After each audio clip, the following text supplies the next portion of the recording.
इस वीडियो में मैं आपको टाइम कन्वर्ट करना सिखाऊंगा।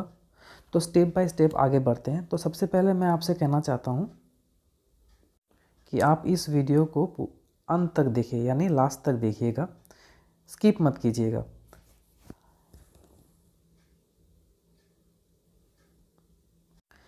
टाइम को हम दो स्केल में लिख सकते हैं। सबसे पहला 24 आवर क्लॉक के हिसाब से भी लिख सकते हैं और 12 आवर क्लॉक के हिसाब में भी लिख सकते हैं। 12 आवर क्लॉक के हिसाब में लिखने से हमें टाइम को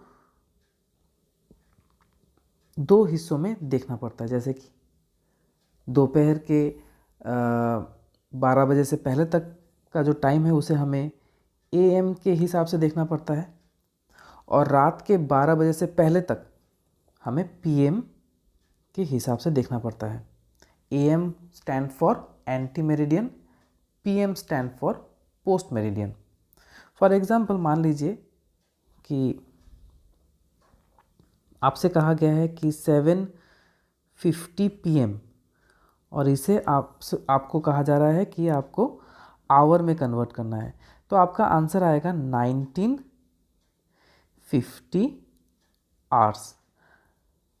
उसी तरीके से अगर आपसे पूछा जाए कि 10:45 आवर्स को आप 12 आवर क्लॉक के हिसाब से लिखिए। तो देखिए 10 बज रहे हैं, यानी 10 आवर हुआ है, यानी 12 आवर से कम है।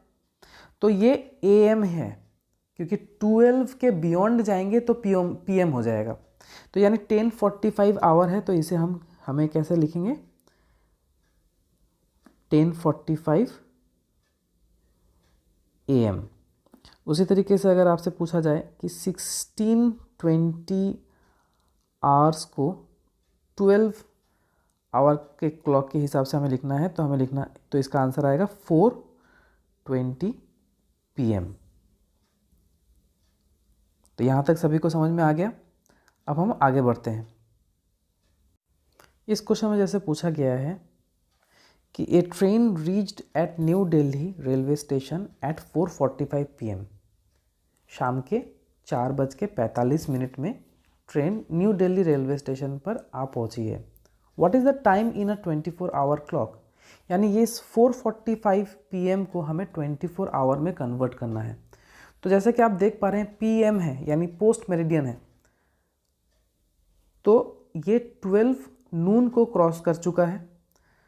तो 4:45 PM को हम 24 आवर क्लॉक के हिसाब से अगर लिखना चाहें तो ये बन जाएगा 16:45 आवर्स।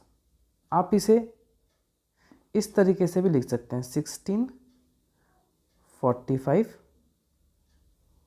आवर्स।